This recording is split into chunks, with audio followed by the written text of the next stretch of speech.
love science. As a child, as a young man, I loved science. I still love science.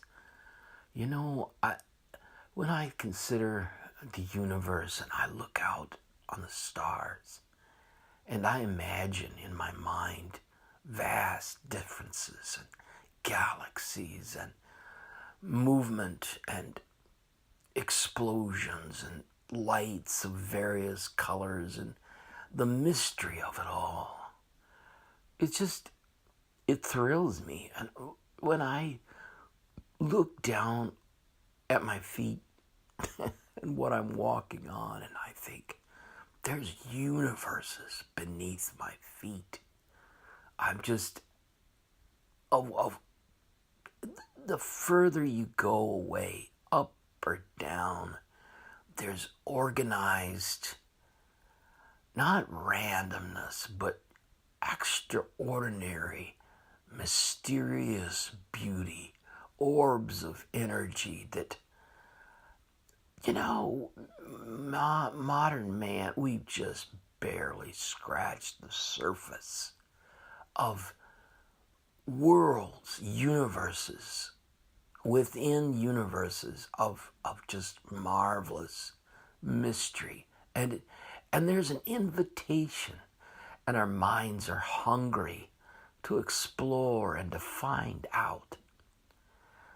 And just as an aside, from a Christian perspective, that's because we're made in the image of God. But regardless of that, I am thrilled. I'm thrilled. And I know I've gotten jaded through my life. I don't have the same sense of awe and excitement that a small child does. That's why I love to be with small children, especially when we go to the zoo or we experience something of the world together. I get to see through a child's eyes again, and that's precious to me. So as I'm considering these things, I'm recognizing that I view the universe, whether beneath my feet or up above, and all its vast domains of, it's really beyond my imagination, of space and time, going back and going forward. I have in the background a personal view of it. To me, it's not just objects. To me, it's not just randomness. To me, it's not just chaos, black darkness of emotionless chaos that could any time explode upon you or do violence to you. It's actually a love-filled universe. There's actually, behind it all, personhood that is benevolent. And so I'm like a small child, actually. A small child, usually, unless they've experienced an unusual amount of evil, is not fearful, but very trusting and very loving. And Jesus says, unless you become like a little child, you won't enter the kingdom of heaven. And we could go off into what he was talking about.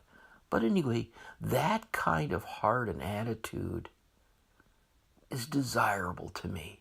And I want more of it.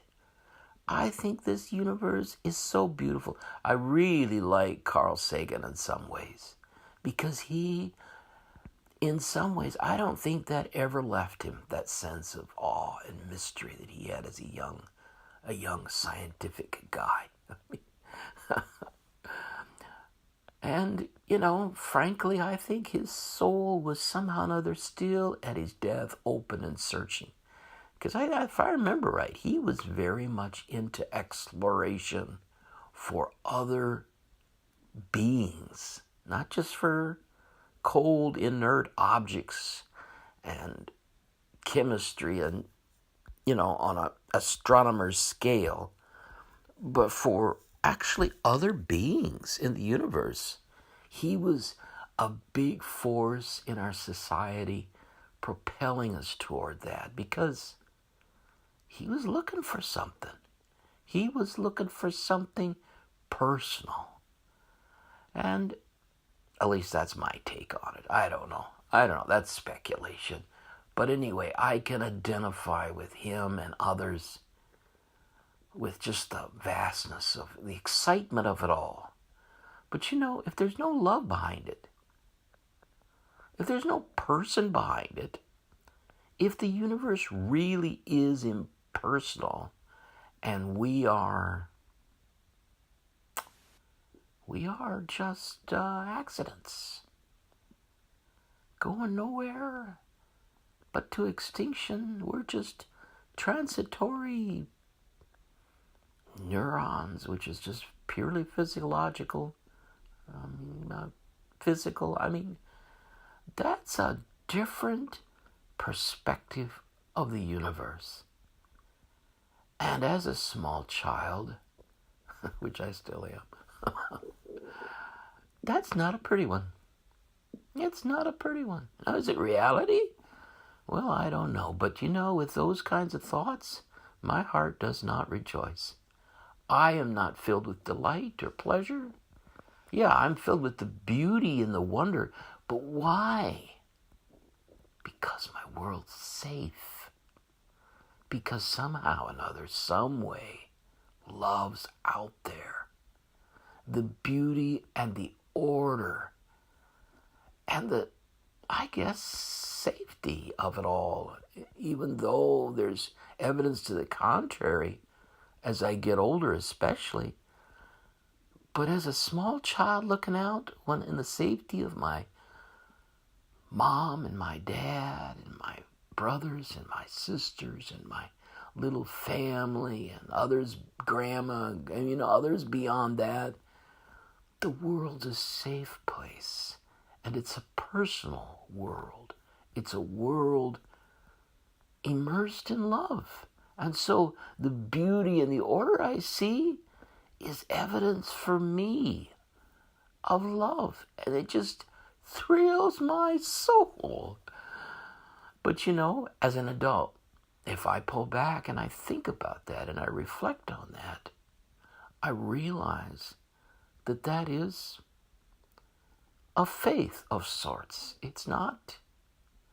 I cannot prove to you or anybody really in a scientific experimental way a person or love. I don't even know how you'd even begin to do it. But as a small child, that's the world I live in, even though, and I want to talk about that in another section.